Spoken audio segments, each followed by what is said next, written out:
will get too soon old and too late smart.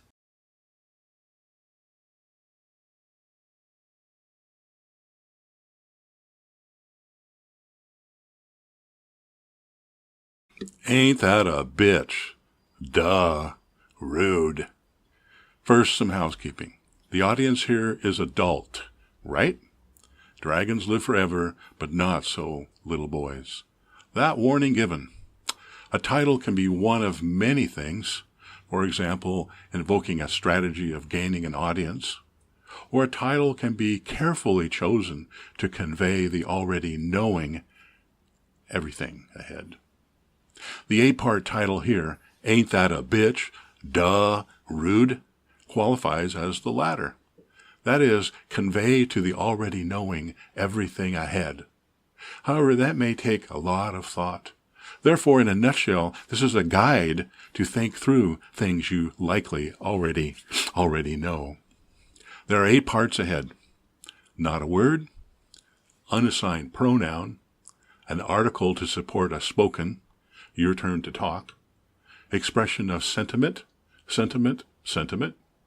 a semicolon, not the end of the story, 3 letters of voice-controlled deep expression, a comma's pause, rudeness questioned. Narrative guidance. Speak the semicolon, the comma, and the question mark. Okay. A repeat of the 8-part title. Ain't that a bitch? Semicolon. Duh, comma, rude, question mark. Okay. Part 1. Not a word. Who decides what is and isn't a word? My generation grew up hearing that ain't isn't in the dictionary. A clear message was that we would endanger our future by just saying ain't, let alone writing it. Who was in charge of that conclusion? I just confirmed that ain't is in my dictionary. Something seems fishy. The word history part of my dictionary says it's been in usage since at least the 18th century. You know, those years starting with 17? It goes on to say, does not form part of standard English. Say what? Now who is in charge of that conclusion? That sure has me stumped. Part 2, unassigned pronoun. As a pronoun, THAT has thus been assigned. That refers herein to language usage. I could write a book about unassigned and or missed meaning assignments to pronouns. I found it interesting to learn that American Sign Language supports pronoun assignments. It makes sense. Spend time spelling something character by character and then use some gesture to recall it without respelling over and over. Perhaps someday I will write a book about pronouns. Express feelings that are a surprise likely means a misunderstanding involving a pronoun. Pronouns are ad hoc and often fluid with fleeting lives. A salient tool takeaway of such a book is comparing and seeking synchronization of feelings while on the lookout for discovered surprises as key tools towards needed clarifications. Part 3, an article. A is an article, the one I'd like the most, especially as Canadians are famous, rather not so famous anymore, for using as a spoken question mark. A method of talking where we agree to let someone have the floor. Being free to pause from time to time, to looking up clearly to form my next utterance. Then end by saying, eh? Your clear signal. That is your time to talk. In the day when that practice was so relevant in Canada, it really was hard to bring up as a subject. They just couldn't hear A as a subject. Too funny. Part 4. Expression of sentiment. Meaning nag, with emphasis from me, has long been my saying bitch. I know that bitch has many other uses and meanings, as for example does kitty, be it a pool of money or a young cat. Words come with a great sender responsibility, to reveal one's intent, and likewise robust benefit of the doubt approaches during interpretation by all receivers. Receivers, the main audience here. Failure to acknowledge that various intents do exist and staying hung up on one view doesn't help anyone. I may back off using something for you once I know your resistance, but don't expect me to always remember or diminish my expressive self during in-person discussions. In writing, backing off ain't a real-time option, sorry. My Part 8 language story continues. Part 5, a semicolon. One of my granddaughters has a semicolon tattooed hidden behind her ear. Oh, the horror of it. That was my first reaction, as tattoos aren't for me, being so permanent and such. The story behind it completely changed my mind, from frowning to smiling. In a nutshell, story is the point. She knows the tattoo is there, a semicolon signaling that her story isn't over. There is more to be told. Besides, unless her hair falls out or someone spills the beans, oops, it can be her personal secret. If hair is falling out, for example, from nuclear Armageddon, persecution of tattoos seems silly. Yikes, why so much doom and gloom? So serious. Besides the doomsday clock clicking ever closer to midnight, my answer is, core to my points about language, so much ado about nothing is how I look at it. Language is only a tool, one that requires care and understanding, continuous learning to use well. To know me, that position is no surprise. Duh. Part 6, 3 letters. To talk of a display's gamut means to reference every nuance of color it is capable of showing. The 3 letters D-U-H, duh, carry opportunities of a broad gamut of voice control expressions. I've called duh one of my favorite words. It's been such a shock to learn some hold its utterance only as rude. How self-crippling I judge their lot. I think that life's a bitch when one has such an attitude.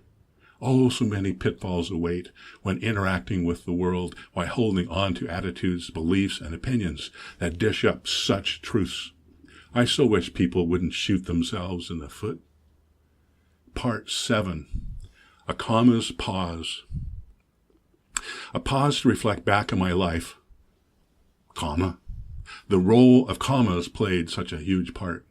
My first go at college meant hearing, turn in a paper with a comma splice, and you flunked this required to graduate English class. Not knowing what a comma splice was, I more or less stopped using them for months on end. I since have taken personal responsibility. I blamed commas for my messing up and dropping out of college, turning my life in very different directions.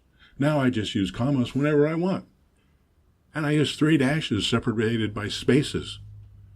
Dash, dash, dash. When I really want to emphasize a pause. Part 8. Rudeness Questioned. The back of my card says sight is a gift and seeing is an art, as it relates to my beloved photography. But that could be too narrow a focus that you could readily understand when you hear me at deeper levels. Seeing is about understanding. It's a lesson in detail observation. Subtleties rule for the most part, but big elephant in the room concepts encompass the whole. In other words, a full spectrum is needed to understand. Freedom of speech is just as fundamental to life as my freedom to point a camera in 360 degrees. As it relates to speech, where does rude emerge? Does rude even exist? Could it be a figment of everyone's imagination? In part, my dad was about censoring all talk of body functions. Repeatedly, various subjects brought up were met with just plain silence. Absolutely no one in our family ever had diarrhea. Now, in some circles, that word is rude. I've sometimes called today's problem a shitstorm. Those that start with T and rhyme with, ends with poop. I'm getting pretty rude, right? What about juicing things up and saying a diarrhea storm? Given my childhood programming, that's a worser rude, right? I watched live when CNN reporter Brianna focused on interviewing a guy about serious news, interrupted herself to roll back and ask for clarifications of a few moments back. A what tornado? Answer, a turd tornado. A follow-up, what's that? Final answer, well, it's like a sharknado, except with poop. My dad is turning in his grave. Someone will react, that's not true. Oh, wait for it. Duh! It's a figure of speech about my dad, grasshopper, and it is freedom of speech. Get over judging my choice of words. Synonyms, those things more people recognize as nicknames, abound, be it fecal matter, or poop, or diarrhea, or shit. I'm solid on this viewpoint. They all basically mean the same thing, and they have the same age.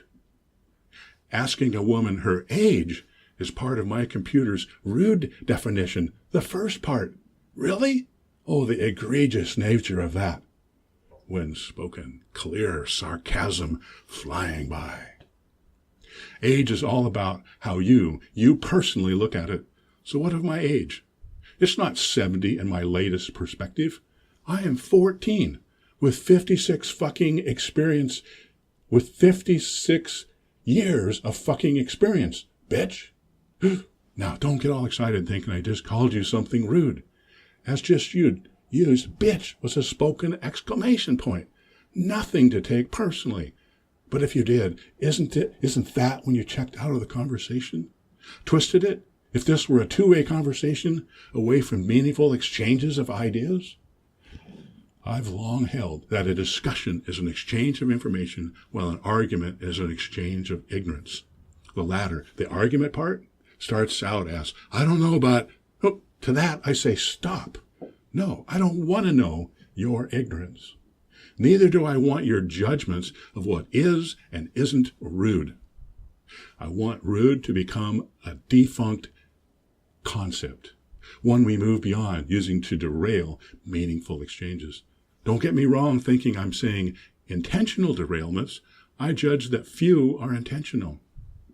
Instead, I think that it is our growing up environments that bring us sensitivity to rudeness.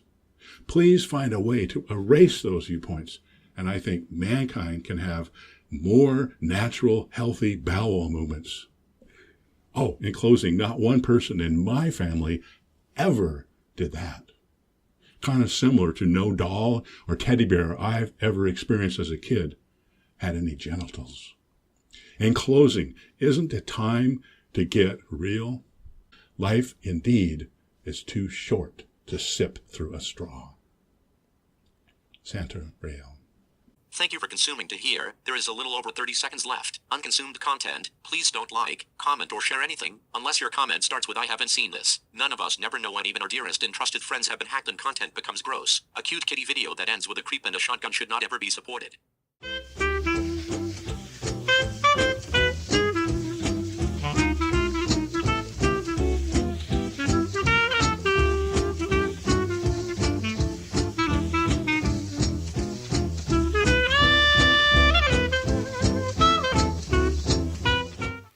I'm just a soul whose intentions are good. Oh Lord, please don't let me be misunderstood. But I'm just a soul whose intentions are good. Oh Lord, please don't let me be misunderstood.